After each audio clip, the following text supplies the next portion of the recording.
সকাল সবাইকে নমস্কার। সবাইকে আমি পম্পি চলে এসেছি আবারও নতুন একটা ভিডিওর সাথে। আজকে শুক্রবারের সকালবেলা সবাই রেডি হয়ে আমরা বেরিয়ে পড়লাম একটা রেস্টুরেন্টের উদ্দেশ্যে। কারণ আজকে আছে এই রেসিপি ট্রেন রেস্টুরেন্টে আমার মাসি শাশুড়ির ঘরে ননদের জুড়নের অনুষ্ঠান। তো চলুন আপনাদেরকেও সাথে নিয়ে যাব। আমরা কি করলাম আজকে সারাটা দিন আপনাদের সাথে দেখাবো। তো চলুন, এই যে দেখুন আমাদের ব্রাইড রেডি, আমার ননদ। তো চলে এসেছি আমরা রেস্টুরেন্টের ভেতরে। প্রথমে এসে ননদের সাথে একটা ফটো উঠে নিলাম, আর তারপর একটু ঘুরে ঘুরে আপনাদেরকে রেস্টুরেন্টটা দেখাই।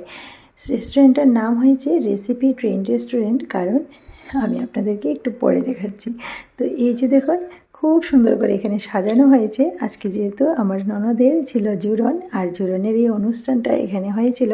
আমরা আসতে একটু দেরি হয়েছে, কারণ আমরা আসতে সময় অনেক বড় একটা দুর্ঘটনার হাত থেকে আমরা বেঁচে এসেছি, সেটাই অনেক বড় কথা। সেটা না হয় আমি পরে বলছি।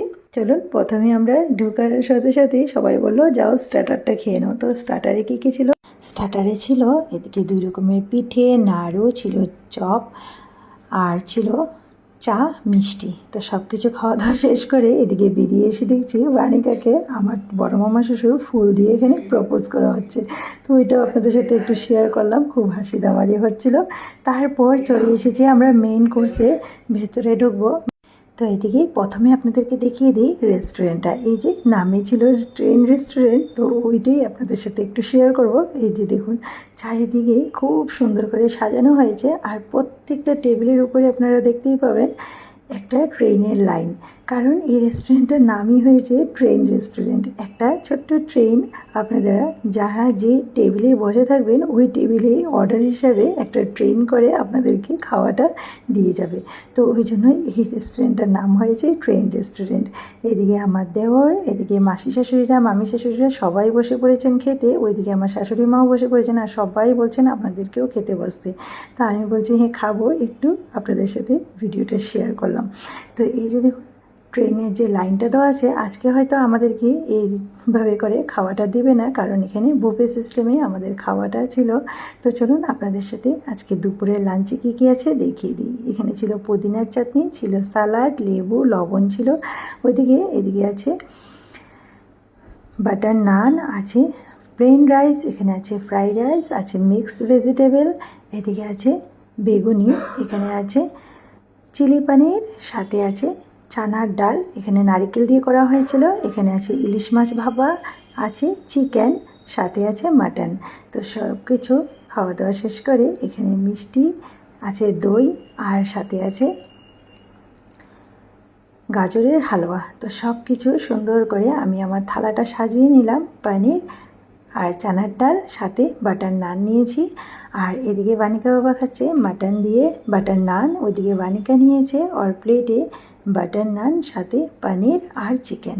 তো আমরা সবাই এইভাবে করে সুন্দর করে থালাটা সাজিয়ে নিলাম। আমি এদিকে ভাতও নিয়েছি, একদম নিরামিষভাবে সুন্দর করে আমি আমার থালাটা সাজিয়ে নিয়েছি। আর ওইদিকে দেখতে পাচ্ছি ওই যে ট্রেন এসেছে, বলা হয়েছে ট্রেনটা যেন সবাইকে একটু একটু করে দেখাতে চালিয়ে, কারণ আমাদের তো ট্রেনে করে আর খাওয়া দিয়ে যায়নি, কারণ যারা রেস্টুরেন্টে আসবেন ওনারাই পাবেন। আর আমাদের তো পুরো রেস্টুরেন্টটাকে বুক করা হয়েছিল জুড়নের জন্য, ওই জন্য আমাদের টেবিলে আসেনি।